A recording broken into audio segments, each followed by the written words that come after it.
جب آتی ہے اللہ تعالیٰ اپنے بندے کے لیے کیا کیا اہتمام فرماتا ہے، اس بات کو اس حدیث پاک سے سمجھیے۔ سیدنا عبداللہ بن عباس رضی اللہ تعالیٰ عنہ اس حدیث کے راوی ہیں۔ فرماتے ہیں نبی رحمت صلی اللہ تعالیٰ علیہ وآلہ وسلم نے ارشاد فرمایا، جب عید الفطر کی صبح ہوتی ہے تو اللہ تعالیٰ آسمان سے فرشتوں کو زمین پر بھیجتا ہے اور ان سے ارشاد فرماتا ہے کہ اے فرشتوں، اب زمین پر جاؤ اور زمین پہ جا کر پھیل جاؤ۔ جہاں جہاں میرے بندے مجھ سے پیار کرنے والے، مجھ سے محبت کرنے والے رہتے ہیں، ان کے گھر پر جا کر ان کی گلیوں میں، چوراہوں میں، ان کے راستوں میں کھڑے ہو کر ان کا استقبال کروں۔ جب صبح ہوتی ہے تو اب اللہ تعالیٰ کے یہ معصوم فرشتے ہر مسلمان کے گھر کے باہر، گلی میں، کوچوں میں، چوراہوں میں، سڑکوں پر یہ استقبال کرنے کے لیے کھڑے ہوتے ہیں۔ کس چیز کا استقبال کرتے ہیں؟ جب یہ مسلمان اپنے گھر سے نکل کر مسجد کی طرف یا عیدگاہ کی طرف نماز عید ادا کرنے کے لیے جا رہا ہوتا ہے تو یہ اللہ کے معصوم فرشتے سب سے پہلے اس کا استقبال کر کے اس پر اپنے رب کی رحمتیں نازل کرتے ہیں۔ جب یہ مسلمان نماز عید پڑھنے کے لیے جاتا ہے، اب یہ فرشتے، یہ پروٹوکول ہے ان کا، اور آج کے دن کی ایک اہمیت ہے۔ نماز عید کا اجتماع یہ عام اجتماع نہیں ہے، عام اجتماع سے بڑھ کر فضیلت والا اجتماع ہوتا ہے۔ تو اب یہ فرشتے ایک پروٹوکول کی صورت میں عزت احترام کے ساتھ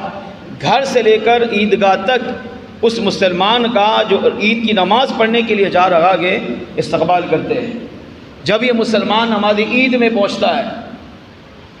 اور جا کر نماز عید کے لیے بیٹھتا ہے تو اب یہ فرشتے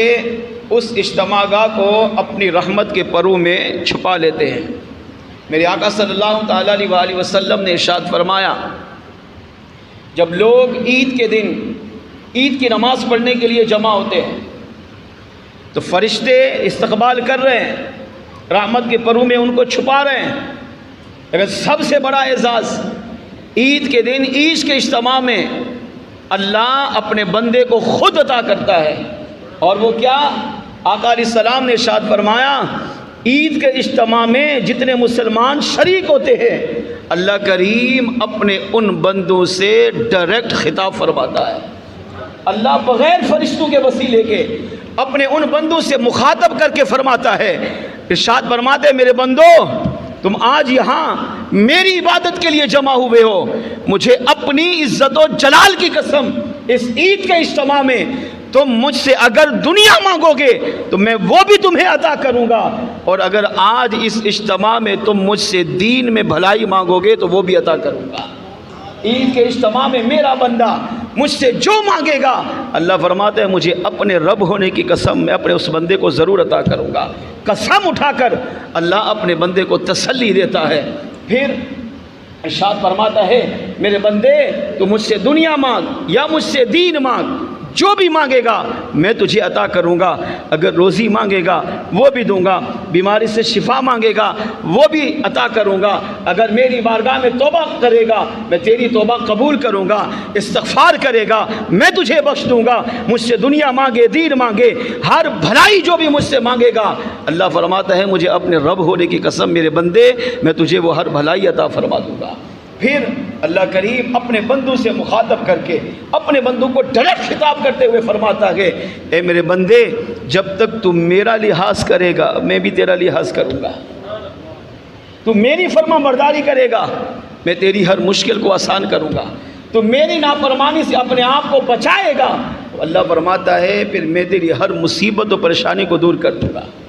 جب میرا لحاظ تو کرے گا میں بھی تیرا لحاظ کروں گا۔ اللہ کا لحاظ کیا ہے؟ کہ بندہ رب کی عبادت کرے اور اللہ کے نافرمانی سے اپنے آپ کو بچائے، اور بندے کا لحاظ کیا ہے؟ کہ اللہ کریم اپنے بندے کی بلا حساب و کتاب بخشش فرما کر اسے بھی جنت میں داخل فرما دیتا ہے۔ میرے آقا صلی اللہ تعالیٰ علیہ وآلہ وسلم نے ارشاد فرمایا، جب تک وہ عید کا اجتماع ہوتا رہتا ہے اللہ اپنے بندوں سے کلام کرتا رہتا ہے، اپنے بندوں کو پکارتا رہتا ہے، اور اس کی پکار لوگ سنتے رہتے ہیں۔ اور جب عید کا اجتماع ختم ہوتا ہے، لوگ جا رہے ہوتے ہیں، تو میرا کریم رب جاتے ہوئے انہیں خوشخبری سناتا ہے، ارشاد فرماتا ہے فرشتوں گواہ بن جاؤ، میرے ان بندوں نے عبادت کر کے آج میری نماز پڑھ کر مجھے راضی کر لیا ہے، انہوں نے مجھے راضی کیا اور میں کریم رب اپنے ان بندوں سے راضی ہو چکا۔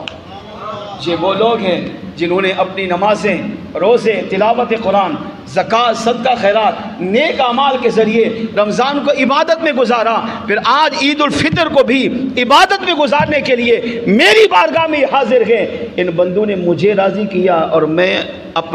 رب اپنے ان بندوں سے راضی ہو گیا۔